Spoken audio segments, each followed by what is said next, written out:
Hello, and welcome to the No Nonsense channel, where we evaluate, educate, and elevate each others about mental illness on a journey to mental wellness. My name is Melissa Swearigan, and today I come to speak with you on a couple of terms. I will be speaking about the love bombing term and also a couple of love disorders. Love bombing, which is the most commonly cited cut recruitment technique. Love bombing is when they lavish you with over the top gifts in an attempt to draw you in for control. It may seem harmless at first, but the point is to manipulate you into thinking that you owe them something. You may feel some uneasiness. That's when you feel unbalanced from being love bombed at first, because it can be very intoxicating, but yet you feel uneasy waiting on the other shoe to drop. But someone who loves bombs is likely experienced a form of narcissistic abuse in their own childhood where a parent idealized and devalued them.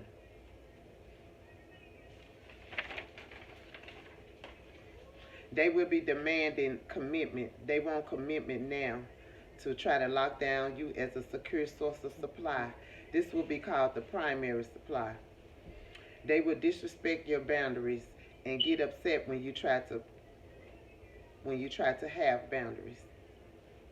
They come off as needy, always needing your constant attention, yet it's never enough for them.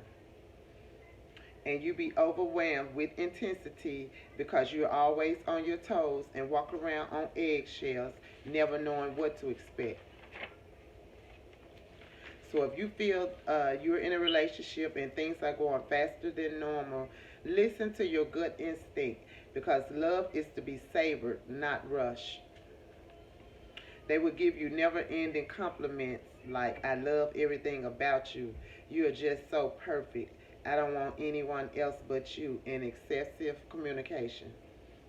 They want your constant attention and undivided attention. They may even tell you that you're their soulmate. Okay, and now I'm going to talk about this other disorder called obsessive love disorder. Obsessive love disorder is a disorder referred to a condition when someone becomes obsessed with one person that they think they may be in love with, and feeling the need to protect them obsessively, or even become controlling or possessive of them. But while no separate medical or psychological classification exists for old obsessive love disorder, it can be often accompanied by other mental illnesses. Symptoms may include an overwhelming attraction to one person, obsessive thoughts about that person, feeling the need to protect that person, possessive thoughts or actions, extreme jealousy over the person's interpersonal interactions, and also low self-esteem. What causes this is an attachment disorder like disinhibited social engagement disorder, DSED, and also the reactive attachment disorder, RAD. They both develop during early childhood from negative experiences with their parents or either caregivers. Most people with OD don't take rejection well. In some cases, OD can worsen towards the end of a relationship because they fear rejection.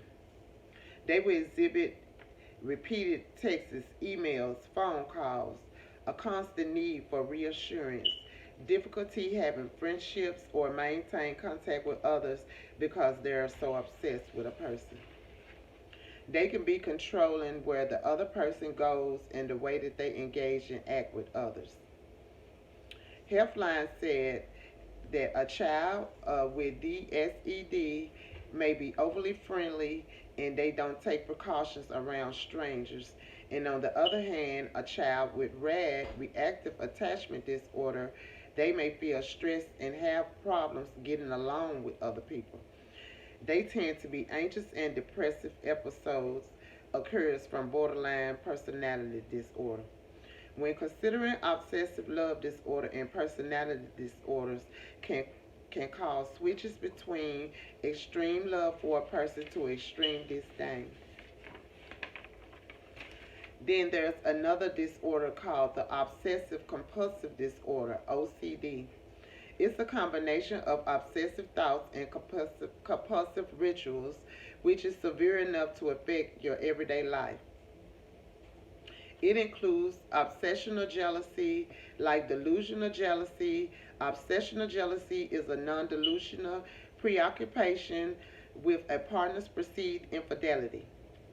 This leads to repetitive and compulsive behaviors in the response to infidelity concerns. And last but not least, the disorder erotomania is an interaction between delusional and obsessive love disorders. With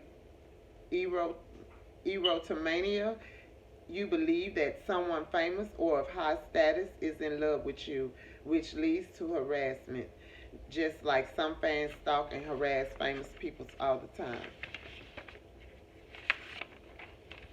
These disorders are diagnosed with a thorough evaluation from a psychiatrist or other mental health professionals. First, the patient will be interviewed and also close family members to tell about any known mental illnesses. Then they will receive a medical diagnosis from a primary care provider to rule out any other causes. Since obsessive love disorder intersects with other forms of mental health disabilities, because it's not classified in the American Psychological Association nor the Diagnostic Statistical Manual of Mental Disorder. It's often treated with anti-anxiety medications like Valium and Xanax, antidepressants like Prozac, Zoloft, Paxil, antipsychotics, or even mood stabilizers. It may take several weeks before your medication begins to work because each person's genetic makeup is different. You may experience some side effects like appetite changes, dry mouth, worsening symptoms, fatigue, weight gain, headache, nausea, insomnia, loss of libido. But the right medication and therapy is helpful, like cognitive behavior therapy, which is a psychosocial intervention that aims to improve the mental health, or dialectical behavior therapy. It's an evidence-based psychotherapy that begins with efforts to treat borderline personality disorders, or play therapy for children and talk therapy. Play therapy refers to a range of methods of capitalizing on a child's natural urge to explore and harnessing it to meet and respond to development and later on mental needs. While old is gaining more attention, it is relatively rare. It's estimated that 0.1% of people have this disorder. You can explore your options at your local provider or BetterHelp. It's one of the largest network of licensed therapists. They can direct you to the right physicians and treatments. As you can see, a lot of psychological disorders are intertwined or slightly different. That's why it is important to be open and honest and to get the right treatment for the right results. I hope I said something to someone that was helpful because mental wellness is vital for a proactive life.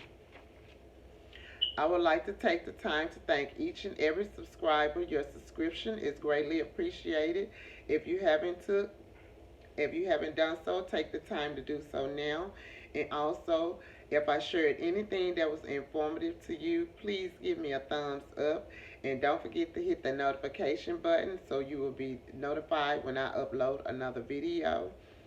Also, if you would like to take this journey on me and read my autobiography called The Transaction Invasions of the Soul Snatchers, click the link down below in the description box.